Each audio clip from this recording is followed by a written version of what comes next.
France aussi. D'accord jërëjëf maître alors Cheikh Omar la chambre d'accusation d'accusation financière ne nañu libéré sëriñu ki nga xamante ne mooy Madiambal yaakaar nga ni dossier bi dinañu ko yeggali ba mu jeex même si c'est pas ce sont pas les mêmes cas kaawu Madiambal ak ses enfants bokkul ak li ñuy toppee sëriñam lan la ñuy xaar ci yeneen cas yi pour leeral ko ndax boobaak léegi lu ñeel sax notice rouge bi déggatuñu ñu àddu ci. waaw xam nga juriste Diouf a fait une lecture juridique de la chose. Je crois que pas besoin d'en rajouter. Le nœud du problème, le centre, c'est Madiambal Diagne. Oui. Maintenant, dans le cadre de l'instruction, il fallait voir toutes les ramifications, toutes les personnes qui sont en lien avec Madiambal Diagne. Donc sëriñ bi xëyuñu rek dem woo ko. te boo taxawee si kanam enquêteur moom nombre boo mën a tax saafara boo mën a diwoo buñ la waree jël si day la woo. kan lii mu wax le juge instructeur nag il est à charge et à décharge. donc mënuñu tey nit mun nañ am ay indices am ay soupçons. mais dans le cadre de l'instruction suñu demee ba xóotal gis ni. amul ci implication directe. mais man jàpp ma ni dañ ko libéré ne ko bàyyi nañ la mais bàyyi négandiku la où il se met à la disposition. de la justice. beneen bi. jabaram ak doomam teewuñu leen parce que jabaram la wala doomam la. mais xam nga la responsabilité pénale elle est individuelle elle peut pas être collective. donc ça dépend de leur niveau d'implication. beneen bi coow li nag bëri na et puis je crois que Madiambal waxoon na fi ci télé. ñu yebal gendarme bu waxati feneen ñu yebal ñeneen mais tey yaa ngi koy gis mu ngi nekk ci yeneen plateforme di continuer di wax. du point de vue même du droit juriste dina ci ñëw. parce que dañuy noppal foofu. mooy tey pour nga yoon soxla la. fi nga war a àddoo fa nga war a waxee mooy ci kanamu yoon. mais Madiambal ne peut pas faire un procès. alors que il est en fugitif. donc même du point de vue de la loi c'est interdit. man su ma amee lu may wax mooy que Madiambal soit un garçon. parce que man Cheikh Omar Talla je m'assume et j'assume. rawatina doom ak jabar du mel xanaa nag boo dee góor nag ngay góor nag xanaa doo saraxe jabar ak doom maintenant il y a une procédure qui a été lancée ak demande d'extradition parce que le Sénégal bi muy lancé ñaar la lance dafa lancé mandat d'arrêt international ak demande d'extradition mandat d'arrêt bi mooy ñu teg la loxo mais dans la demande d'extradition munoo imposer beneen dëkk ni nga amee sa souveraineté moom it noonu la amee souveraineté munul extrader te amul base yu leer. donc pourquoi signer des conventions alors? oui même si on signe des conventions c'est-à-dire le juge français ne peut pas venir illico presto embastiller Madiambal et le renvoyer. il faut ay garanties claires garanties yu wane ni que liñ koy toppee am na fondement. que amul dara loo xamante ni mën na nekk entrave à sa liberté parce que bu fekkee demain am na une entrave par rapport à sa liberté. ce sera ci responsabilité ñooñu donc man je crois le plus important wax nga ko sànq et je l'avais toujours dit par exemple il parle de jurisprudence Mansour Faye. donc c'est déjà grave le fait que ça soit une jurisprudence. kon ça veut dire fii lañ toogoon ñu bëri di dal ki fi nekkoon Ousmane Diagne ministre de la justice. ma déggoon ko baat bu mu wax mu ne am na loo xamante ni boo ci nekkee yaa xamti mën na laa indil loo xamante ni la nga ca bëggoon doo ko am dégg naa sax nga poser question pour remettre en cause et tu as raison li xew ci Covid-19 te pourtant li xew ci Covid-19 ñëpp ne ko jàq ku ne teg ci sa bët ñu bëri dund ko je donne juste un exemple ba keroog yow mal xiyaam samay 500 euros du ma ko baale. parce que pour man l'État du Sénégal a abandonné ses enfants. dafa man dama am ay maire yoo xam ni dañu demoon defi ay GP. ñuy ñëw État du Sénégal ne tëj na frontière u Sénégal. waaye doomu Sénégal yi nga xamante ni seen activité principale fii la. lii moo nekkoon sa budget lii nga war a dundee. État du Sénégal. site bi tëj nañ ko dama kër woon site bi ñu laaj la sa passeport laaj la sa billet d'avion aller retour laaj la toutes tes données. ñu ne génnee nañ 11 milliards yu ñu jagleel waa diaspora ñi nekk ci diaspora te jot nañ signalé ne jot nañ.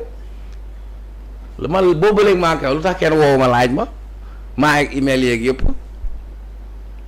mais booy def mbir. da ngay wut lu dëgër. Mansour Faye mooy yay dem ndagar walla woote panaal ñu woyal ko pilom pam pam pam. parce que finalement ces non-lieux daf ñuy wax ni ci Covid 19 bi dañoo gérer xaalis bi comme il le fallait. déedéet te it daf ñuy wax ni surfacturation mësta am. oui mais parce que tout simplement bi ñuy def la mise en situation. juriste mu ngi fii toog dama koy jëlaat témoin n'est-ce pas juriste. Mansour Faye fonction ministre yi mu yoroon haute cour de justice lay dem bu demee haute cour de justice àttekat bi ci lan lay sukkandiku pour àtte.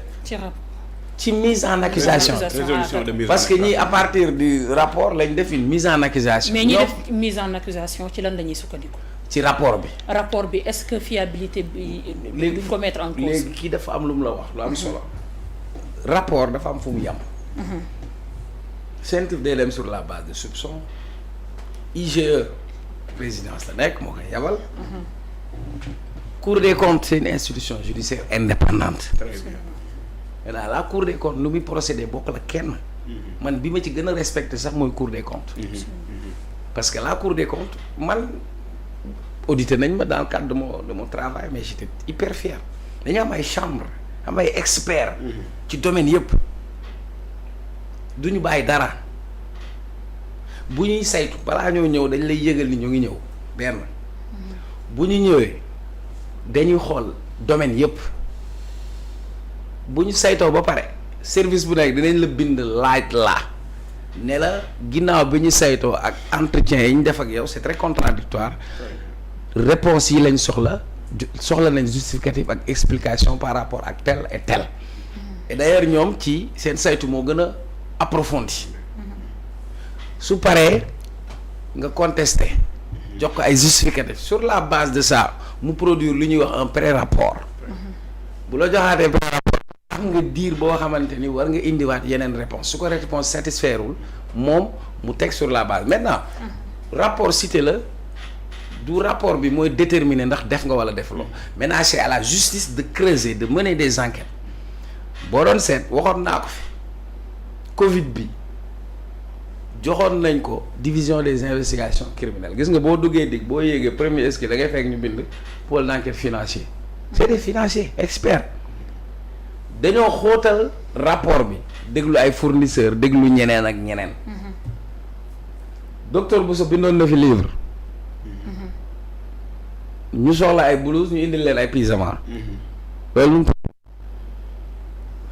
maintenant sur le cas spécifique de Mansour Faye ñi def rapport bi dañoo sukkandiku ci njëg li parce que njëg li dafa am kayit yu koy fixé moom ci loolu lañ ko indi bi ñu ko indee ci loolu mu won leen ni 2013 lii moo ci amoon mu indi ministre du commerce mu dem maintenant su fekkoon dañoo jël seen temps togg lu dëgër këj lu wow koŋ comme disent les gosses mooy dem saytu par exemple contrat d'affermage bi amoon entre SDE qui avait donné prix bu gën a néew parce que Mansour Faye moo yoral mbir moom wàllu hydraulique wala ñu dem xool affaire inondation bi le plan décennal de lutte contre les inondations wala ñu xool ci leneen mais ci kaw lii légèreté bi ñu defaree mise en accusation ñoom ñoo ko may cette porte de sortie donc ce qui fait que balaa ngay dugg ci dara wutal lu dëgër parce que boo ko defulee ça pourrait se retourner contre toi maintenant lii nag li muy wane mooy ñu doon wax ni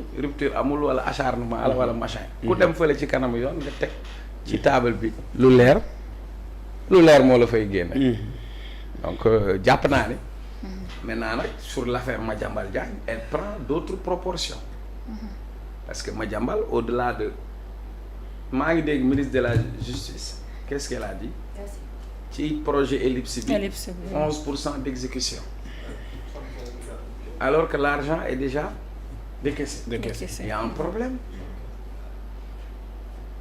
parce que moo tax bëgguma naa faire j'ai entendu xaw ma lan conseil d'éditeur de presse ne dañuy défendre Madiambal Madiambal n'a pas agi en tant que journaliste.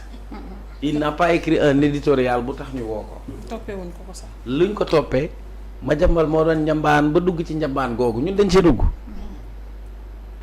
kaso yi yaa ngi fees ñu ne nañu tabax mbir moo xamante ni projet de départ initial. C'est une 60aine d'infrastructures, tribunaux, prisons, cours et tribunaux. Madiambal s'est retrouvé au cœur de cette affaire. Maintenant, non seulement il a bravé l'interdiction de sortie du territoire, beneen bi il a décliné sa convocation devant les enquêteurs. Maintenant Madiambal fi mu ko bëggoon yóbbu nag mooy politiser l'affaire. Politiser l'affaire tey mooy génn na wax na dara ci benn ministre.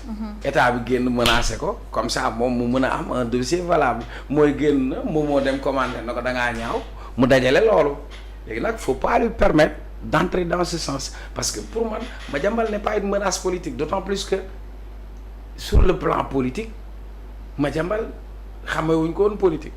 la taxoon mu dugg ci coalition Jeeg Jàmm ak Njëriñ c'était pour am une couverture politique.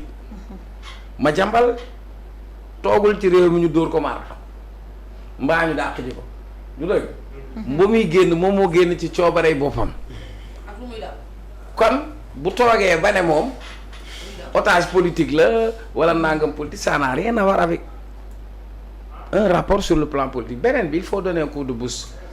Ibrahima Sall était là maa ngi nuyu sama copain dañ ne woon nañu bëgg affaire yi leer mu jaar yoon donc depuis ba boobu ba léegi xam nga sénégalais lu ñuy laaj lu ñuy réclamer justice rek la ñu réclamer sénégalais yi réclamer wu ñu jàpp ne téye ko sénégalais lu ñuy réclamer mooy mbir mi justice boobu war a am taxawaay beneen bi tu me permets comme dañu nekk ci justice j'ai entendu l'UMS, l'Union des magistrats sénégalais, qui a fait une sortie mais man sama wax man la engagé magistrat Sénégal yëpp bu ñu leen dajale woon ci benn salle man kese ñu woo ma wax leen lii may wax fii te mooy suma xalaat dañu génne ñoom dañu bind bataaxal au président de la République ngir kalaame lu ñuy kalaame nee nañ dañoo dal ci kaw justice bi ak magistrat yi du loolu la ñu wax waaw mais loolu Ousmane Sonko dafa génn def terrain meeting wax ci justice. Y a pas une personne mieux indiquée, mieux placée pour parler de la justice en dehors de Ousmane Sonko parce que il a été l'une des plus grandes victimes de la justice sénégalaise. On avait une justice à géométrie variable. Je ne le dis pas, le juge dem dafa dem ne je démissionne d'une justice qui a démissionné. Les faits sont là. C'est la même justice sénégalaise qui nous dit que Karim Wade n'est pas sénégalais. baayam santul Wade baayam du président. Karim Wade mi yoroon signature au Sénégal dans le cadre même de la coopération internationale au nom du Sénégal il n'est pas sénégalais amul carte d'identité amul carte électeur. Cette même justice sénégalaise rapport IGE bi Macky yoroon ñu lay wax président moo koy commandité sëñ bi. IGE su defee rapport wala Cour des comptes dafa am lu ñuy wax ay recommandations dañ koy numéroter. Il y avait une recommandation administrative. mooy procédé bi nañ ko réglementé mais mosuñu wax nañ ko jël topp ko ci yoon. ñu jël Khalifa Sall ber ko ne loolu kan moo ko def de justice sénégalaise. kan moo jël Mamadou Dia tëj ko ci kaso bi 13 ans ba mu silmaxa de justice sénégalaise. kan moo fi jiin ne Ablaye Wade daa am ay armes yu mu def fii Sébikotane de justice sénégalaise. li fi amoon coow li fi amoon daaw 2021 22 23 lan moo indi coow li parce que la justice est rendue au nom du peuple c'est ce même peuple qui se lève pour dire que ça c'est une justice injuste parce que il va causer du tort à quelqu'un comme li mu reye woon ñeneen ñi. waa léegi moom nee na day kalaame kan lay kalaame président moo yor lan ci justice. Conseil supérieur. des na beneen le président c'est la clé de voûte des institutions. Et soo déggee ñu wax la clé de voûte des institutions il lui incombe le rôle et la responsabilité de la bonne marche des institutions. Quand une institution ne marche pas il incombe au président de la République mu doxal ko parce que moom lañ ko dénk. Mais c'est le même président kon ñoom seen lettre bi nañ ko ci boole parce que président la moo toog daal ne justice bi nañ ko teg pression. Diomaye ko wax. wala waxu ko. Diomaye moo fi toogoon ne magistrat yi.